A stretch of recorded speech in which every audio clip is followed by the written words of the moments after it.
The Divine Bitch Podcast. Wake up, be aware, and live your life fully.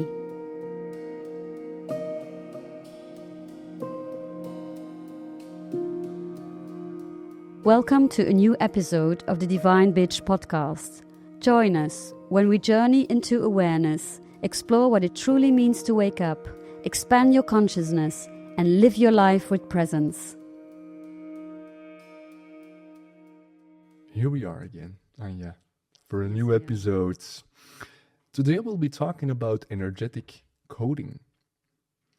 And when I was reading through the part of the book about energetic coding, one name came up, and I know the link because I can see the closet in your previous home with a big picture of this man, Albert Einstein. Albert Einstein, my hero, yes. I feel a strong connection with Albert Einstein, not because I inherited his intelligence, but for some reason I have always been strongly drawn to his personality. I found out later on that he has the exact same height as me because I went to Madame Tussauds in Amsterdam and I was really in shock because we were literally the same height. But what I like about him is that he never made a distinction between science and spirituality. He always combined both. And for me, it was the only one that ever did that. So I was really inspired by his work in the first instance because he perfectly combines both. And I don't think he could distinguish both. His science is a spirituality. And secondly, because of his personality. He was someone that was very modest, did not like attention. So I assume he was quite a highly sensitive person as well, way ahead of his time. I love the fact that he had a great relationship with Charlie Chaplin because they were best friends. And there's another very spiritual person for me. He used another medium. He didn't use science, but he used film to bring across certain messages and to create awareness. But yeah, for me, I learned a lot from him. His relativity theory spoke words to me. It's something that I apply in daily life and that I see arising from experiences that have nothing to do with the relativity theory, but that I understand.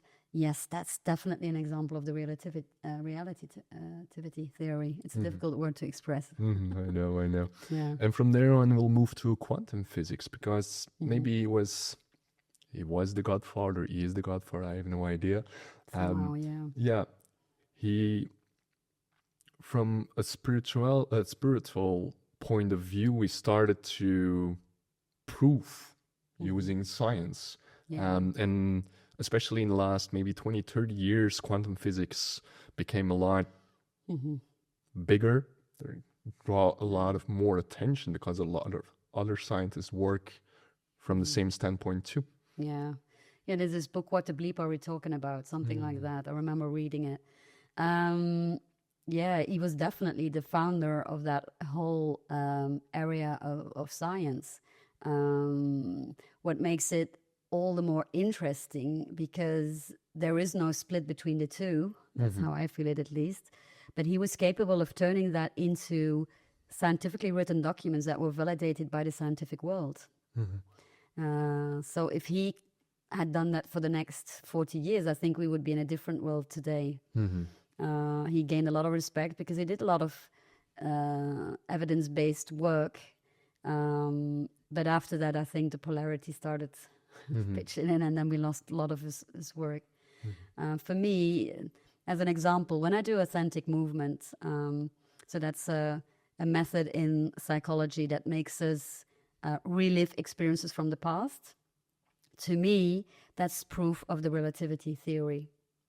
Because what happens is you start from a very painful experience, you move that painful experience, and in that same moment, in the now, that experience becomes totally different.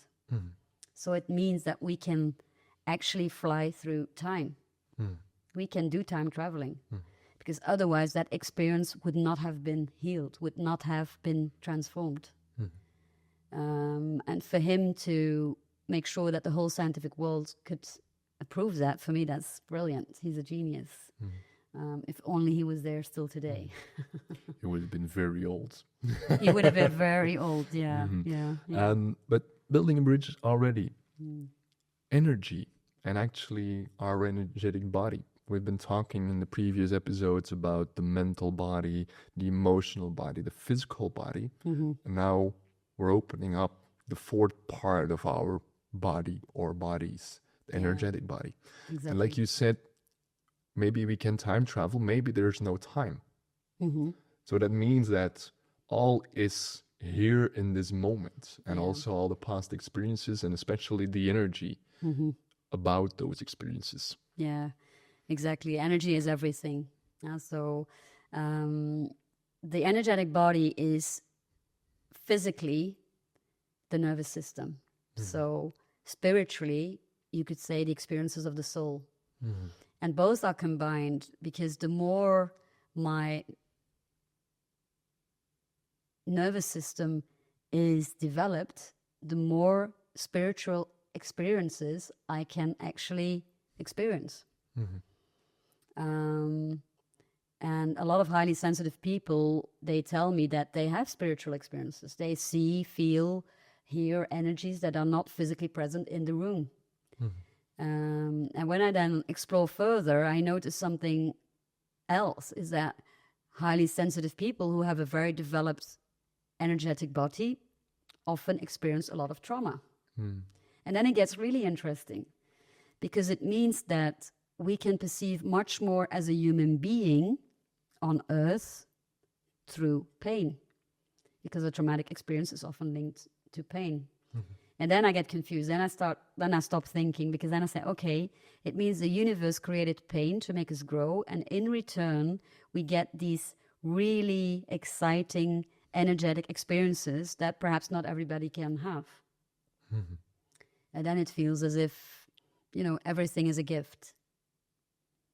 Pain is a gift, because if you fully embody that and you take responsibility as a human being, you will get a very sensitive nervous system in return. A nervous system, an energetic body that is capable of linking with different energy sources that are way outside of ourselves to resource, for instance. So what I do is, when I am a bit tired, when I notice that energy has more gone out and come in, I close my eyes and I connect to different energy sources, and I feel the difference in quality of energy coming in my body. And that's when a lot of people say, hang on, so there's a lot of people who work with me, and we do, for instance, 2 or 3 day workshops.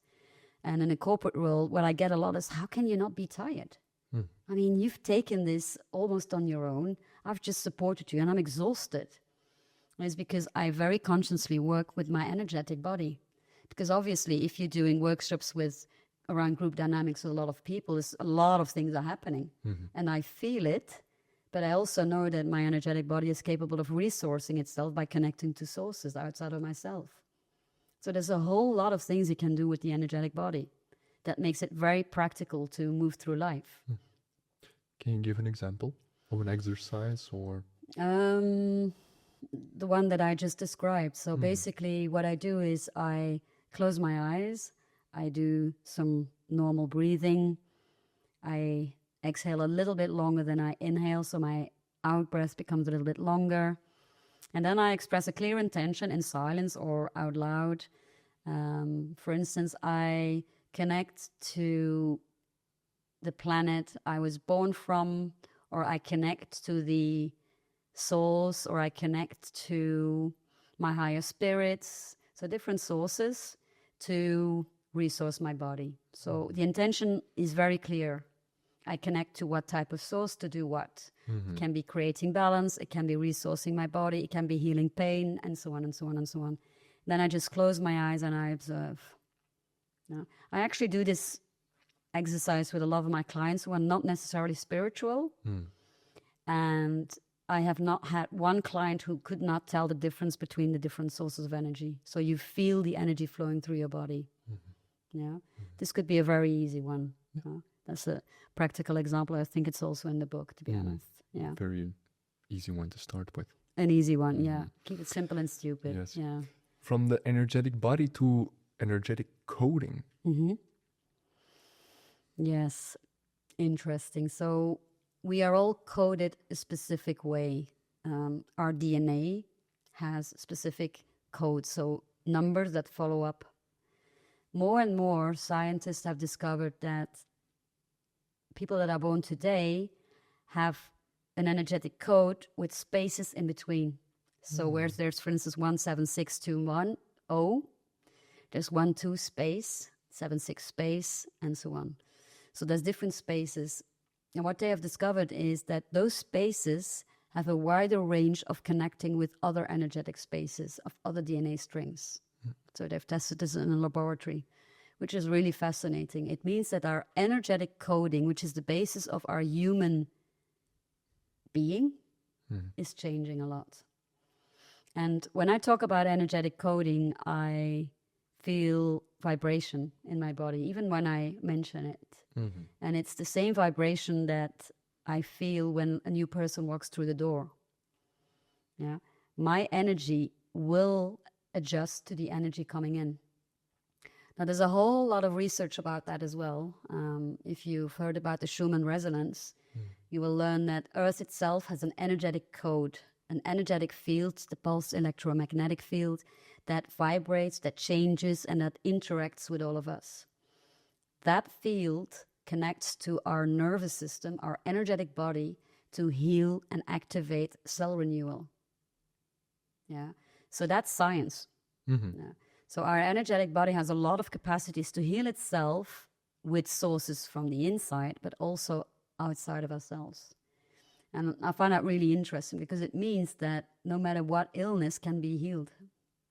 And it also means that we can never be without energy, even if we are dead.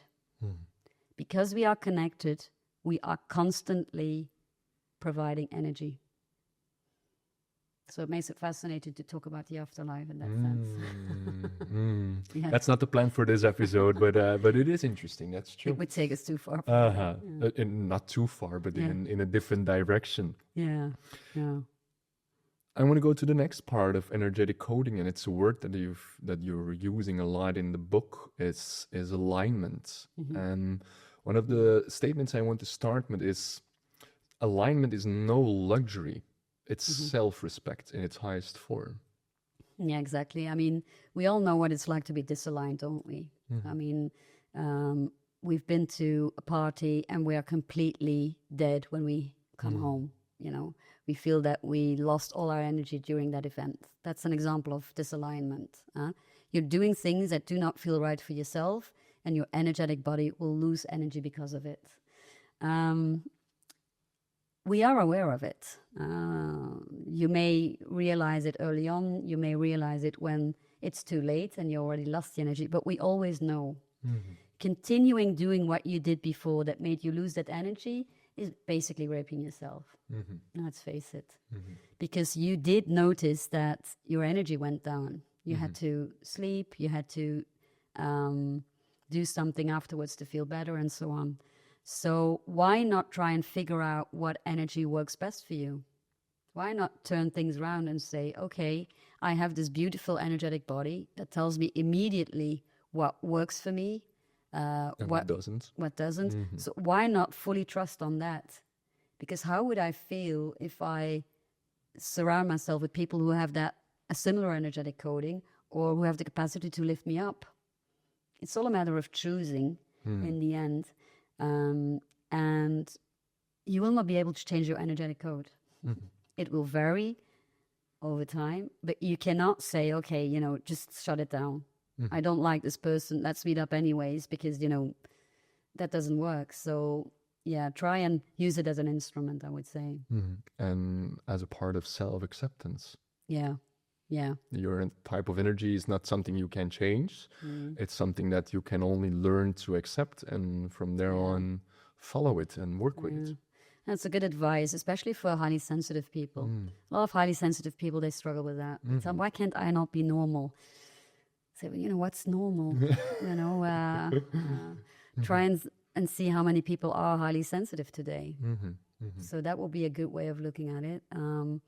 because, there's so many new, every energetic codes evolves over time. So the people that are born today have a different energetic code than in the past. And the fact that the scientific research was done confirms this.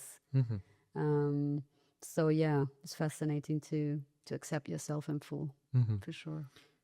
Alignment costs old identities. Yes, because when you choose for yourself, you might lose someone else in the process. Finding out who you are not is probably the most important process to go through in life, because you are already there. There's just parts of you that added to who you are from pain, from trauma in the past. So de-identification is letting go of those parts. And the rest is already there, so you don't have to do anything to develop it. But it also means that you no longer connect with specific people. And how does that feel? How does it feel to let go of someone that has been in your life for like 10 years? It can be a painful process.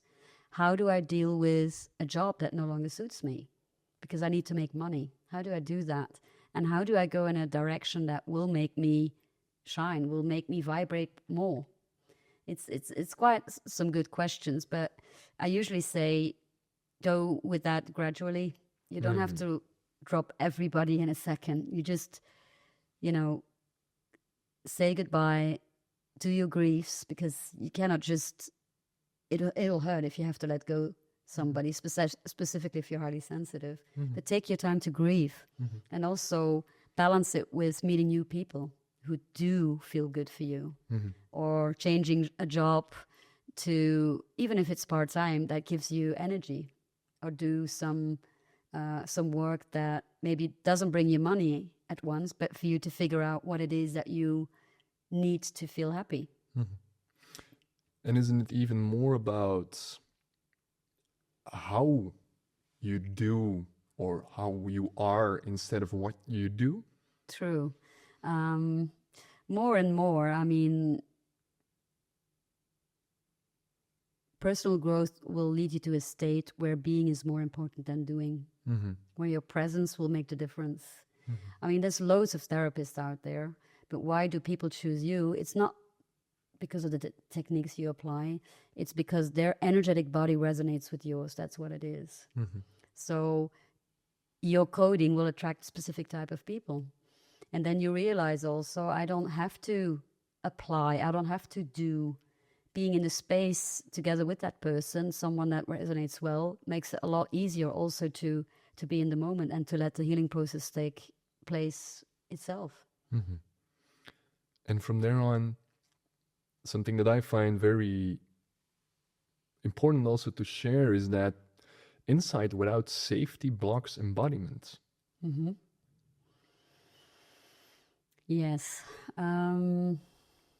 For something to be fully integrated and to be fully embodied, you need to have a space that allows healing.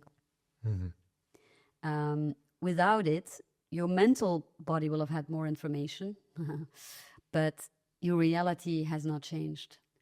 And it can be very dangerous even. An example of that would be, a lot of people who get raped don't necessarily have memories of that.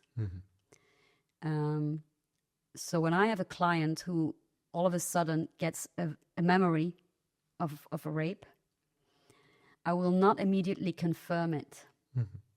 I will not say, yes, you have been raped. It could be that that's the case, but it could be something else.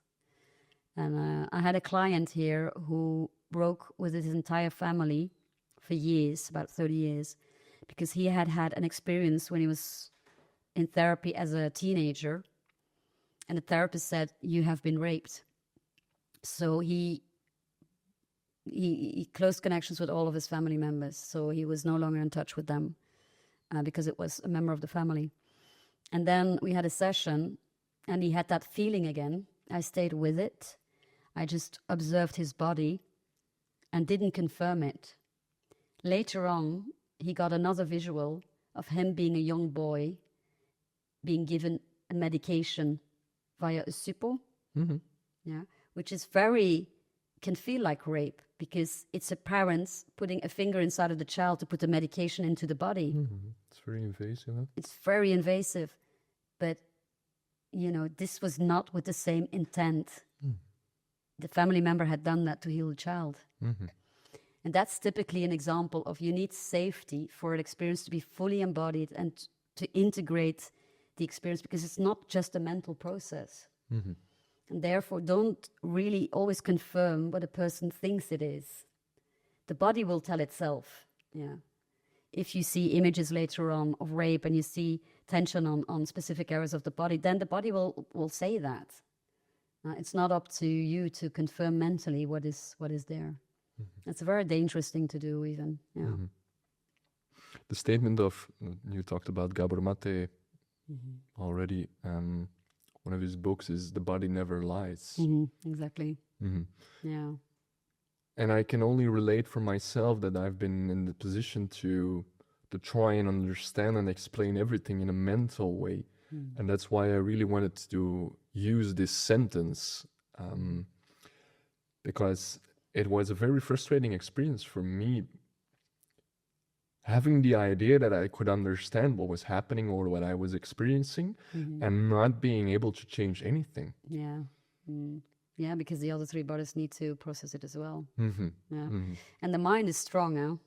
Once it holds on to something, it will try and stay with that to not accept the full reality.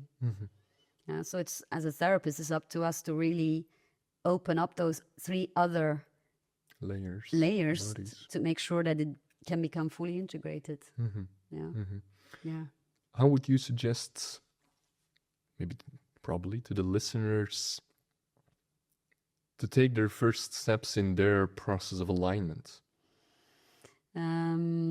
First step would be to write down what is not aligned, what doesn't feel aligned, what people, what areas, what thoughts, your own thoughts that no longer suit you, and try and put another thought to counteract with that don't longer feel suitable, because de-identification will lead to alignment.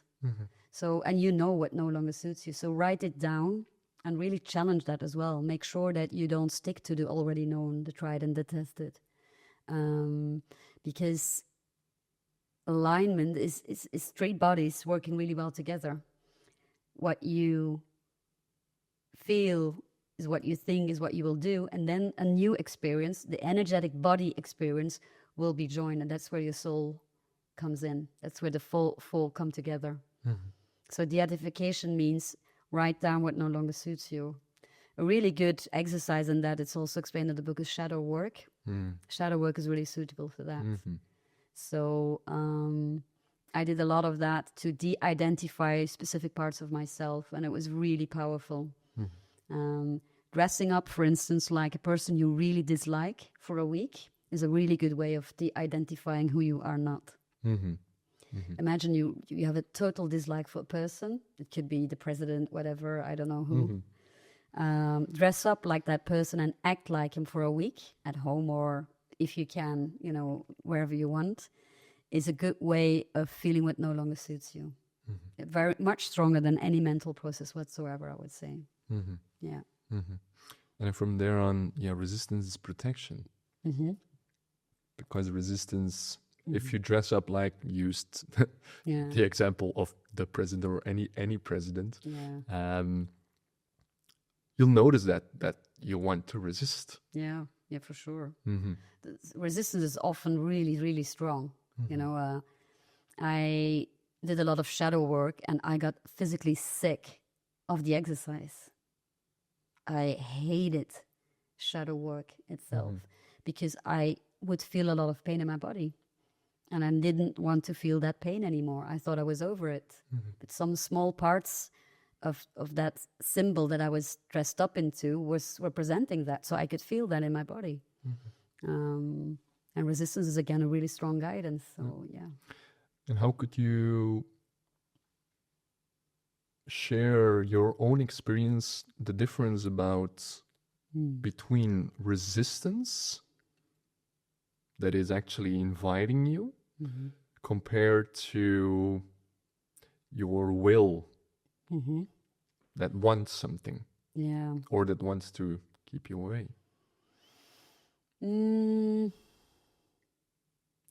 Resistance is for me a much stronger signal. Mm-hmm. It's because it is felt in the body. It's easy to go there and say, okay, what's happening here? Why am I reacting so strongly? Okay, let's explore this. It's something that makes you sick, that makes you nauseous. It makes you want to run away. For me, that's a very strong signal. Willpower is something really fascinating, because I used to think that a lot of things I did as a child came from a place that was authentic, but it was not.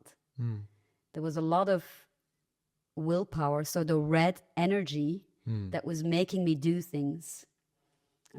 But it was at a time that I was very disconnected from my body. Now I would say doing something from an authentic place is much more soft, much more in flow, less controlling than willpower. Willpower means I have a headache, but I'm going to do it anyways, which is different from, maybe I need to take it a bit slow today. Slow down, soften up, take your time. Yeah, I had really strong willpower, which led to a lot of operations in my physical body.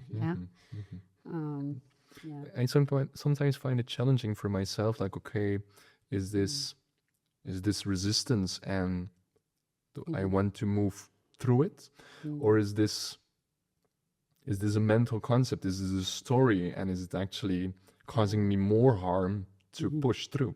Yeah, I would say try and feel it. Resistance is often much more on the stomach side, on the intestine side. Willpower is really coming from the end of the spine. That's where the red energy center is. So the base chakra is, and that's where the willpower is located as well. If you try and feel the difference, I think you will get more information if you try and understand the difference.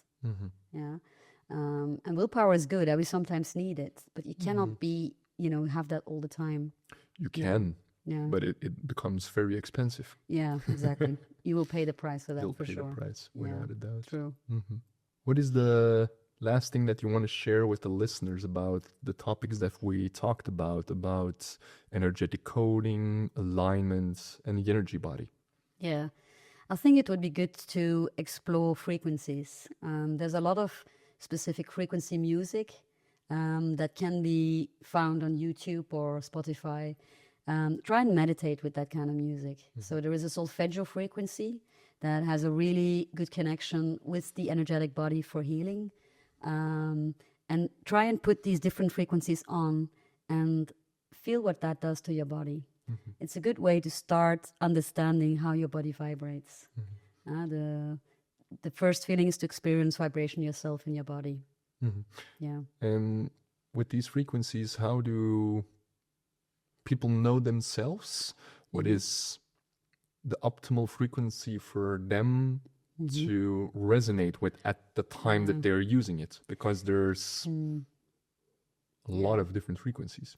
It depends. I mean, there's a frequency for each energetic center in the body, the chakras.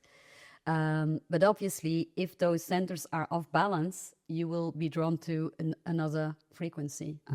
The lower frequencies are connected to the lower chakras. The higher frequencies are connected to the higher chakras. But what you can do is just put the music on, listen, and when you get annoyed, try and put the frequency aside and go for another frequency.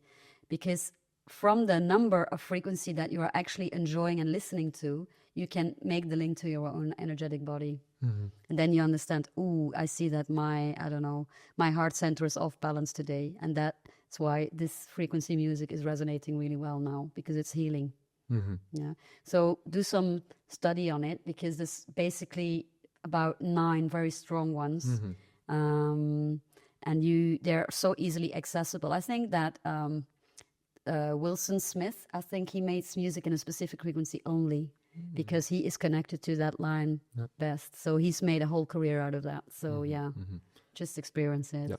So the key message is when you feel maybe pain or irritation or frustration or something you don't like, choose another frequency. And it means a lower one or a higher one, or can be. I mean, because that frustration is felt in your body, somewhere in your energetic body. Depending on where it is, that energetic center will be activated through the frequency music. So it helps you also to embody and to understand, where is this frustration located inside of me? Is it my heart center that's off? Is it my base chakra that's off? Do I find it hard to find balance in life? So that it works both ways. Use the music to understand your energetic center in your body better. Yeah. Again, it's an invitation to explore. Yes, indeed. Who and what you are. Yes, there's so many different possibilities. So enjoy the exploration, I would say, as well. Okay, then we'll finish the episode here. Thank you, Anja. Thank you, Thomas. Thanks again. Thank you for joining us on the path of awareness. Pay attention, open up, and remind yourself that awareness is not a destination. It's a way of life. See you in the next episode.